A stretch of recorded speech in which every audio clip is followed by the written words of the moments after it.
Hi everyone, we're going to go over a few webinar best practices today. So you have your Essentials account created and you're ready to start planning your first webinar. Here are just a few simple best practices for before, during, and after your webinar to help you along your journey. Before scheduling your first event, make sure you identify your goals and strategies. What's your perfect outcome? Is it to get 100 leads, train 500 employees, or to just get your message out there? Additional things to consider are target audience, content, speakers, scheduling, and promotion. By understanding and setting your goals in advance, you can be better equipped to use the tools at your disposal to build a successful program. Once you understand your goal and audience, create a strong topic with a catchy title that applies to your target audience. This will guide you in creating your content and sourcing speakers for your broadcast. It will also provide a framework for how you need to promote your event later. For internal events with an executive, a calendar invitation may be sufficient. For external events to a new audience, promoting across multiple channels well in advance of your event is crucial. Understanding these needs will help you set a reasonable calendar for completion. Be sure to consider your webinar content early. Providing value to your target audience is imperative regardless of what your goal is. Consider your webinar flow, creating natural breaks in your content every few minutes by including a poll or by taking questions. This will keep your attendees engaged and help you tailor your presentation to their interests or needs. Offering dynamic content and using the tools available to you will help you create a webinar that attendees enjoy. Don't overlook your analytics.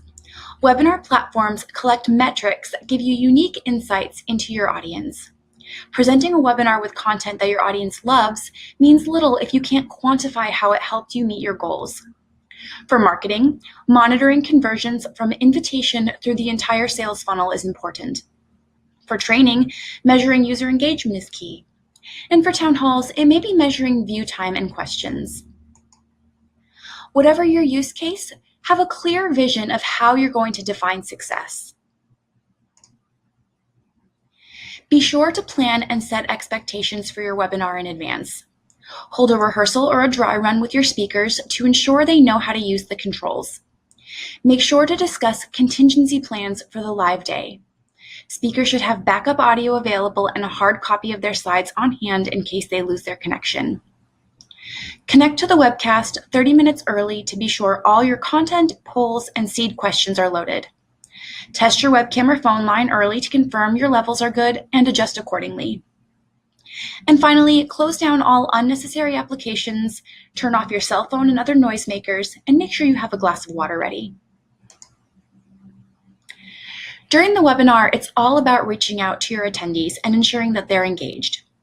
Once the webcast starts, use your available tools to increase engagement.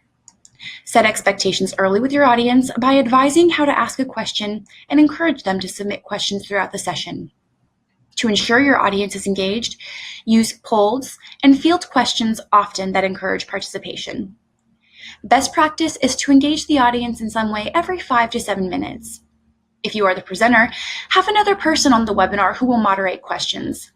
Regardless of your webinar type, be sure you have a clear call to action at the end, such as to complete a survey, enroll in your next webinar, or to sign up for your newsletter.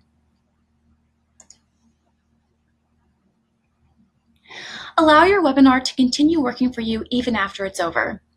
Make it available as an on-demand session. Send no-shows invitations with the URL for easy access. Also, provide the link to attendees to review and, if appropriate, to forward on to others who might be interested. Another great way to extend the value to your attendees is to include an FAQ from the questions submitted. Keep archived webinars in a centralized location to allow your audience to easily find other relevant content. Virtual environments or conference centers offer a branded, user-friendly place to organize your content. Think about how you can keep the conversation going. Social media for external audiences or enterprise business tools for internal audiences can be very effective. A successful webinar can help you achieve your goals, and as you add content, think about how your content can convert your webinar attendees into a community. Dive into the analytics of your webinar, gauge the results against your goals, and measure your return on investment. This is a great way to build a business case for future programs. Also, look at your analytics with an eye toward better creating webinars. Surveys can help you learn what attendees like and dislike. Look at inflection points, like how engaged attendees were with your polls, to identify where you can make improvements. And now you've run a successful webinar. You've used the analytics to understand and meet the needs of your audience and to prepare for future webinars. It's time to schedule your next one. Happy webcasting.